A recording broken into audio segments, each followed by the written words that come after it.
साधना केंद्र के उद्घाटन के अवसर पर मंच पर प्रमुख रूप से उपस्थित आज जिनका हम सभी को सानिध्य प्राप्त हुआ है, कल्याणकारी प्रवचन प्राप्त हुआ है, जीवन में एक दिशा मिली है, ऐसे शासन श्री साध्वी श्री सुब्रता जी, मंच पर उनके साथ में उपस्थित अन्य साध्वीगण, महावीर मेमोरियल समिति के अध्यक्ष श्री के.एल. जैन जी, अखिल भारतीय अणुव्रत न्यास के प्रबंध न्यासी श्री के.सी. जैन जी, प्रसिद्ध हृदय रोग विशेषज्ञ व पद्मश्री डॉक्टर एस.सी. मनचंदा जी, इस योग क्षेम भवन के निर्माणकर्ता श्री राजेश जैन जी, इस सभागार में उपस्थित सभी प्रबुद्ध जन, देवियों और सज्जनों, आज इस नवीनीकृत योग क्षेम भवन के उद्घाटन के अवसर पर आप सभी के बीच उपस्थित होकर मुझे बहुत प्रसन्नता हुई।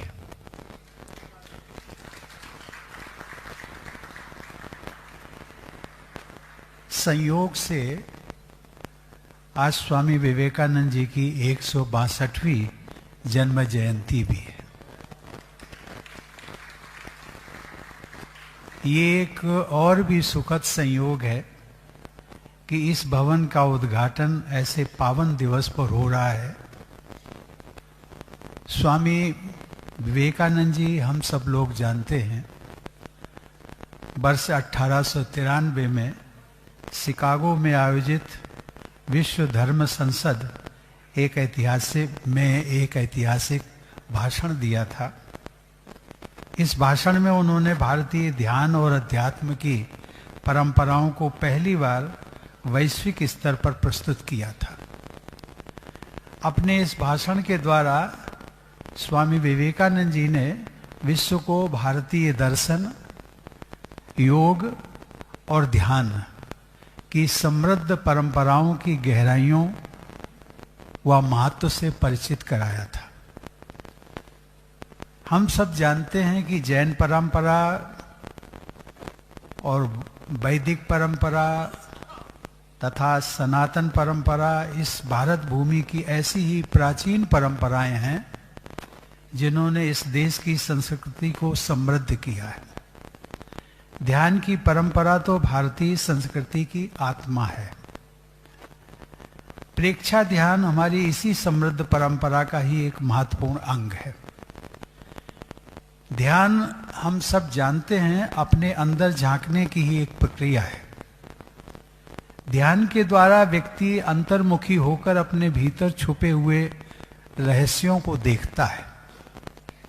हमारे ऋषि मुनियों ने पाया कि अपने भीतर का संसार बाहर के संसार से भी विशाल है और उसके अनुभव भी बाहर की दुनिया के अनुभवों के जैसे ही अद्भुत व रोमांचकारी होते हैं।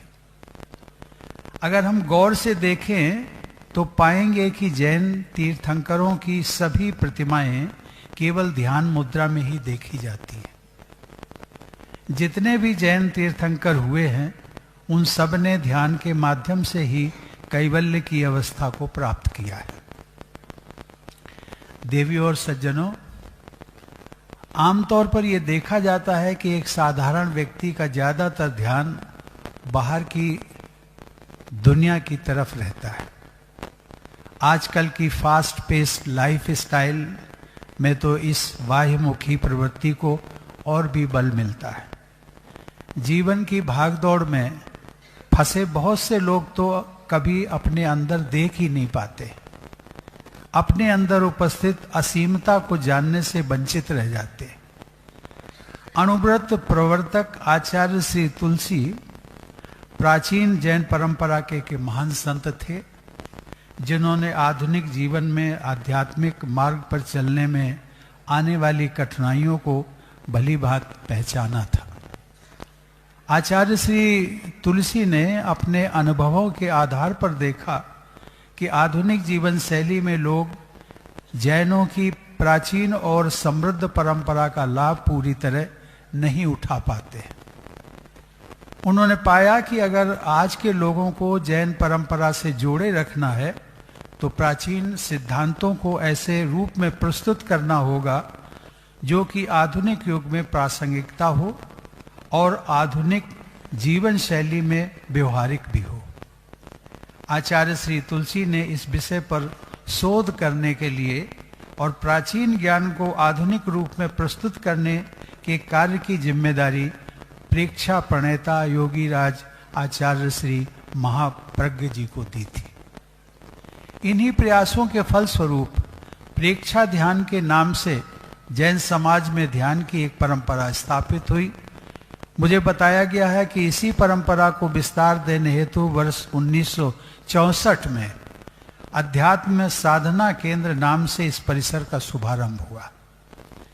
तत्कालीन समय की आवश्यकताओं को देखते हुए जब वर्ष 1988 में इस परिसर में ध्यान कक्ष का निर्माण हुआ, तब संभवतः ये ध्यान कक्ष दिल्ली में स्थापित प्रारंभिक ध्यान कक्षों में एक था। तब से अब तक दुनिया में बहुत बदलाव आ गया। मुझे प्रसन्नता है कि यहाँ के व्यवस्थापकों ने इस बदलाव को समझा और समय की मांग के अनुरूप इस ध्यान कक्ष को एक आधुनिक रूप देने का कार्य किया। मैंने जब इस नवीनीकृत ध्यान कक्ष का अवलोकन किया उद्घाटन के बाद, तो पाया कि यह एक आधुनिक साधक की सुविधा के बिल्कुल अनुकूल है। यहाँ पर साधना के लिए बहुत अच्छा वातावरण तैयार किया गया है। कक्ष में जाते ही आध्यात्मिक शांति और एकाग्रता का अपने आप अनुभव होता है। इस ध्यान कक्ष का नवीनीकरण हजारों लाखों साधकों के लिए एक उपहार से कम नहीं है। मैं इस पहल के लिए सभी व्यवस्थापकों को बहुत बहुत साधुवाद देता हूं। देवी और सज्जनों, आप सभी ने ये देखा होगा कि आजकल विश्व भर में बहुत से लोग ध्यान में दिलचस्पी ले रहे हैं। इस बारे में जागरूकता बढ़ रही है कि कैसे आजकल की दौड़ भाग और भौतिकवादी जीवन शैली हमें कैसे खुद से और अपनों से दूर करके तनाव के साथ साथ शारीरिक और मानसिक स्वास्थ्य की समस्याओं का कारण बन रही है। इसी बीच कुछ वैज्ञानिक शोध व व्यक्तिगत अनुभव, जिनको आज हमें एक स्कूल के बच्चों के माध्यम से सुनने को भी मिला, कि ध्यान की प्राचीन विधि इन आधुनिक समस्याओं से निपटने में कितनी कारगर है, जिसके कारण आज ज्यादा से ज्यादा लोग ध्यान को आजमाने के लिए उत्सुक हो रहे हैं। एक प्राचीन परंपरा कैसे आधुनिक समस्याओं से निजात दिला सकती है, इसमें कोई भी अचंभा नहीं है। टेक्नोलॉजी चाहे जितनी तेजी से प्रगति कर रही हो, ह्यूमन सॉफ्टवेयर आज भी वही है जो जैन तीर्थंकरों के समय था। इसलिए उनके द्वारा दिखाया गया मार्ग आज भी प्रासंगिक है और हमेशा प्रासंगिक रहेगा। मुझे ये जानकर हर्ष हुआ कि यहाँ पर ध्यान के द्वारा विभिन्न क्षेत्रों में सराहनीय कार्य हो रहे हैं। मुझे बताया गया कि 3 दशक से अधिक समय से केंद्र में स्वास्थ्य पर ध्यान के प्रभाव को स्टडी करने का प्रशंसनीय कार्य चल रहा है। लाइफ स्टाइल डिसऑर्डर्स, जो हमारी जीवनचर्या की समस्याएं हैं और जो अनेकानेक बीमारियां, चाहे वो हार्ट हो, डायबिटीज हो, ब्लड प्रेशर हो, अस्थमा हो, अनिद्रा हो, एग्रेशन हो, डिप्रेशन हो, इन सभी समस्याओं में लाभ तो ध्यान के माध्यम से होता ही है। परंतु हाल ही में मेरे संज्ञान में लाया गया है कि ऐसा भी होता है कि पार्किंसन जैसी बीमारियों में भी ध्यान के माध्यम से लाभ मिलता है। ये वास्तव में आशा की एक किरण जगाता है, क्योंकि ये कुछ ऐसी बीमारियां हैं जिनका पूरा निदान तो अभी भी मॉडर्न मेडिकल साइंस के पास उपलब्ध नहीं है। देवी और सज्जनों, बच्चों पर भी ध्यान का काफी अच्छा प्रभाव पड़ता है। आपके प्रयोगों में भी पाया गया कि उनके स्मृति विकास के नहीं, उनके स्वभाव परिवर्तन के उनमें एक भावनात्मक संतुलन एवं इमोशनल बैलेंस लाने के, उनके एकेडमिक और स्पोर्ट्स परफॉर्मेंस को बढ़ाने के, समाज के साथ उनके जुड़ने के परसेप्शन में उनमें जो परिवर्तन आते हैं वे भी आज के युग की आवश्यकता है। देवियों, सज्जनों और बच्चों, डिवाइन मदर का जो प्रोजेक्ट चल रहा है ये भी एक बहुत सराहनीय कार्य है। नाम भी वास्तव में बहुत आकर्षक है। माता को दिव्यता प्रदान करना और उसके माध्यम से दिव्य शिशु को जन्म देना हमारी तो ये समृद्ध परंपरा का हिस्सा ही रहा है कि गर्भ में आने से बहुत पहले ही माता पिता को अपनी संतान को जन्म देने के लिए तैयारी प्रारंभ कर देनी होती है। अपने आप को शारीरिक, मानसिक और भावनात्मक रूप से स्वस्थ और सामर्थ्यवान बनाने की, क्योंकि यदि माता पिता ही सामर्थ्यवान नहीं हैं तो वे एक समर्थ संतान को कैसे जन्म देंगे। कारपोरेट जगत के अंदर भी ध्यान के प्रयोग उल्लेखनीय हैं। कारपोरेट जगत में आज ये आवश्यक है कि तनाव रहित तरीके से सभी को साथ लेकर आर्थिक समृद्धि के मार्ग पर चला जाए। देखा जाए तो आर्थिक समृद्धि एक प्रसन्नता का कारण बनना चाहिए, जिसका उल्लेख केसी जैन साहब ने किया था कि शुभ और लाभ, शुभ में लाभ है या लाभ में शुभ है, यही हम जीवन भर ढूंढते रह जाते हैं। लेकिन अक्सर पाया जाता है कि आर्थिक समृद्धि अपने साथ स्वास्थ्य संबंधी, मानसिक व भावनात्मक अनेकों चुनौतियां लेकर आती है। ये देखने में आता है कि भौतिक समृद्धि की होड़ में अक्सर घर परिवार के बीच में भी कलह का माहौल बनता है। एम्प्लॉयर एम्प्लॉई रिलेशंस की बात करें तो यहाँ भी देखने में आता है कि आपसी तनाव बढ़ता है।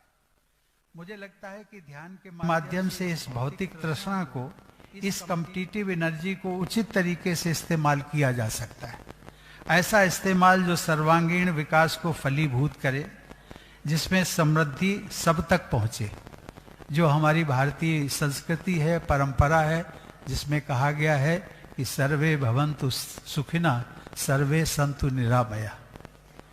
सबका मंगल हो, सबका कल्याण हो। आर्थिक समृद्धि अपने साथ बीमारियों की जगह खुशी और आनंद लाए।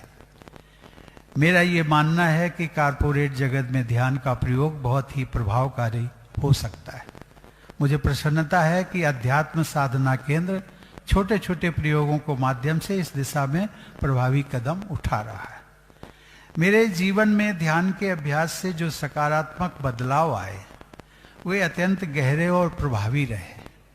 आज जब भी मैं अपनी यात्राओं पर जाता हूँ, चाहे मसूरी में लाल बहादुर शास्त्री राष्ट्रीय प्रशासन अकादमी हो या देश भर के विश्वविद्यालय हो या मेडिकल और इंजीनियरिंग कॉलेज हो, जहाँ भी युवाओं से मिलता हूँ तो मैं उन्हें यही सलाह देता हूँ कि आप चाहे ध्यान के किसी भी मार्ग पर चलें। यहाँ मैं एम्फेसाइज करना चाहता हूँ, अदरवाइज लोग भटक जाते हैं कि ये अच्छा है, ये अच्छा है। पहले आप उस मार्ग पर तो चलिए, मार्ग पर चल कर के फिर आप तुलना करिए, पहले से तुलना मत करिए।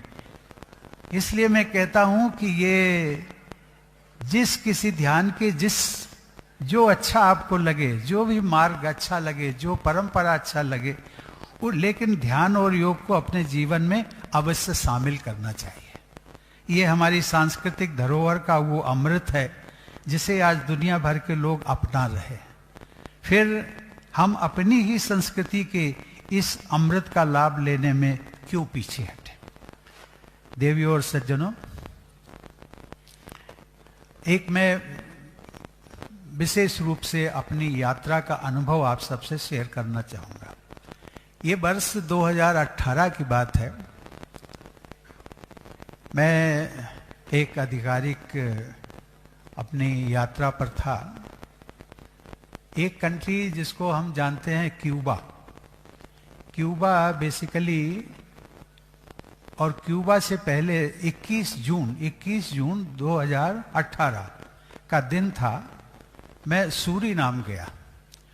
सूरीनाम में योग का, चूंकि इंटरनेशनल योगा डे था, तो वहाँ पर एक ऐसा आकस्मिक घटना नहीं कहनी चाहिए, वो सुनियोजित था कि वहाँ पर इंडियन प्रेसिडेंट और सूरीनाम का प्रेसिडेंट, दो प्रेसिडेंट, आज तक हिस्ट्री में केवल वही मौका था जिसमें कि दो प्रेसिडेंट ने एक साथ वर्ल्ड इंटरनेशनल योगा डे को सेलिब्रेट किया। जो बात मैं आप सबसे शेयर करना चाहता हूं, योगा, ध्यान, इन सब चीजों को लेकर के जब मैं अगले दिन क्यूबा गया, और क्यूबा में हम सब लोग जानते हैं Cuba happens to be the most stricter communist country, मतलब जिसको कहना चाहिए कि पूरी तरह से कट्टर आपका कम्युनिस्ट कंट्री। तो मुझे एक कल्पना हुई कि शायद क्यूबा में जो कम्युनिस्ट कंट्री है वे उसमें योग और ध्यान की क्या प्रासंगिकता होगी, ये लोगों का क्या संबंध होगा। लेकिन जब मैं गया क्यूबा में तो एक जो परंपराएं होती हैं, एक राष्ट्रपति दूसरे राष्ट्रपति के साथ में स्ट्रैटेजिक रिलेशंस और सब पे चर्चा हुई। दोपहर को उन्होंने लंच होस्ट किया। उस लंच में मैं चूंकि उस कल्पना के अधीन जी रहा था कि भाई इन लोगों से योग और ध्यान की बात क्या करनी है, तो मैंने उस विषय को नहीं छेड़ा। लेकिन लंच पर जब हम बैठे थे तो वहाँ के प्रेसिडेंट जो थे उन्होंने कहा, excellency, yesterday was the International Yoga Day and we in Cuba also celebrated this day in a big way। तो मुझे थोड़ा सा आश्चर्य हुआ, और उस समय संयोग से हमारी सुषमा स्वराज जी जो थी, वो एक्सटर्नल अफेयर्स मिनिस्ट्री थी, विदेश मंत्री थी, वो भी उसी टेबल पे बैठी थी। तो वो मैंने कहा, सुषमा जी ये तो मुझे कुछ अजीब सा लगता है। कहने लगे, नहीं कि अजीब सा नहीं, शायद हो सकता है हमारी कल्पना से बाहर की बात हो। तो मैंने कहा, excellency, will you please show a little bit demo, demo means demonstration, करके दिखाएंगे कैसे आपने सेलिब्रेट किया क्यूबा में।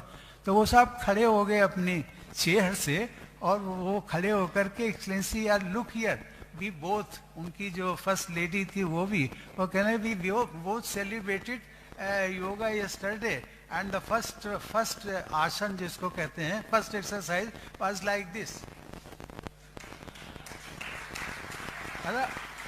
आई वाज सरप्राइज्ड कि भाई आप योग और ध्यान को यहाँ पर भी इतने। तो फिर हमने उनसे डिटेल्स में पूछा, तो उन्होंने कहा कि, मैंने पूछा कि भाई आपके पास ट्रेंड योगा टीचर हैं, ध्यान मेडिटेशन टीचर हैं? उन्होंने कहा नहीं है।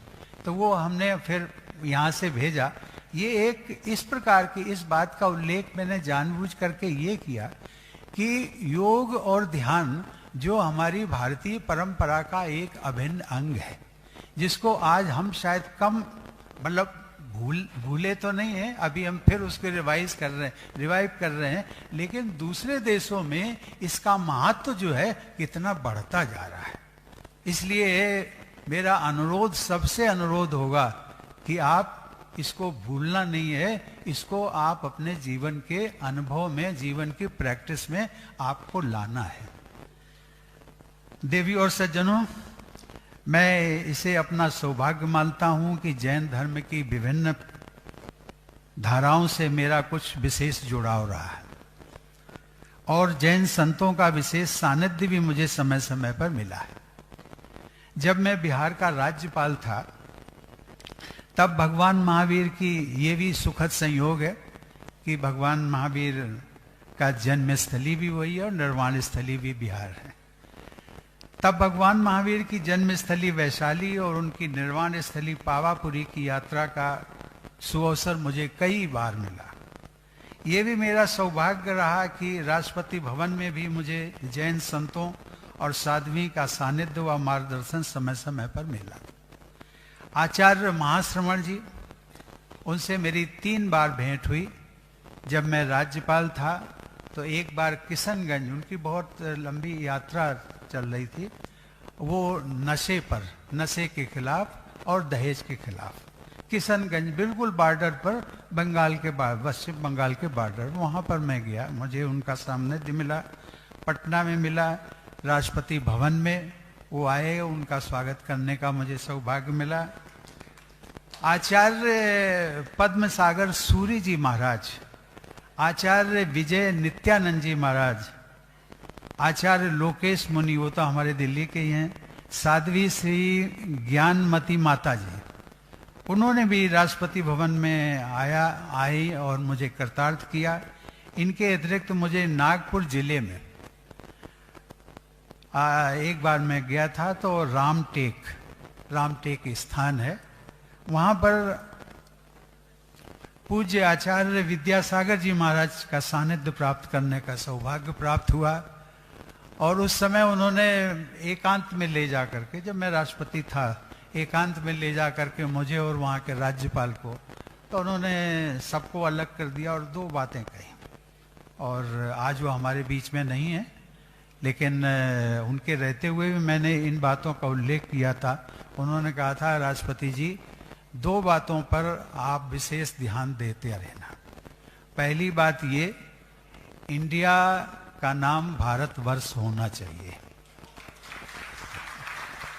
और मुझे खुशी है कि मेरे रहते ही वो बात चली और आगे आज तो अभी मैं देखता हूँ कि राष्ट्रपति महोदय का जो अभी हमारा गणतंत्र दिवस है वो आने वाला है, तो कल ही मुझे निमंत्रण मिला आने का।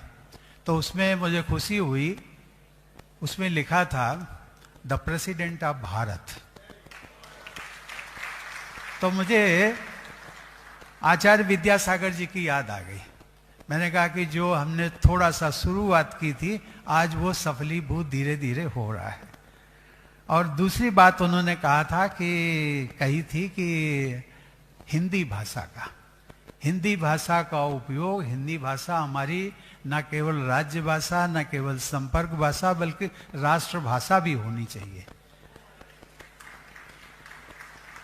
राष्ट्रपति भवन में जैन साध्वी आचार्य श्री चंदना जी को पद्मश्री से सम्मानित करने का अवसर भी मुझे मिला।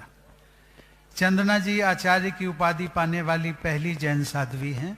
पिछले 20 वर्षों में उन्होंने बिहार, गुजरात, राजस्थान, नेपाल और कई अन्य स्थानों पर शिक्षा केंद्रों की स्थापना की, जिनमें अब तक 2 लाख से अधिक बच्चे और युवा शिक्षा प्राप्त कर चुके हैं। इसी प्रकार साध्वी श्री ज्ञानमती माता जी की प्रेरणा से महाराष्ट्र के मांगी तुंगी तीर्थ स्थल पर भगवान ऋषभ देव की 108 फीट ऊंची मूर्ति, जो दुनिया की सबसे ऊंची जैन तीर्थंकर प्रतिमा के रूप में सम्मानित है, के दर्शन वर्ष 2018 में मुझे करने का सौभाग्य मिला था।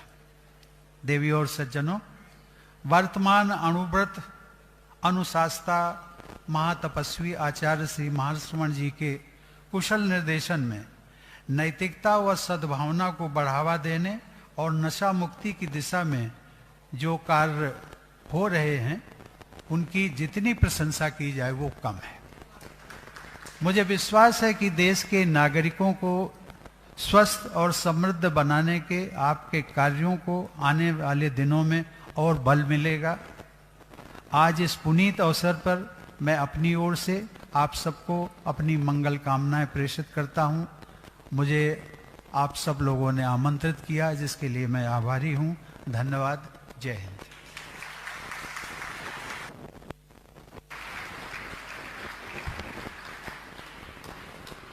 माननीय पूर्व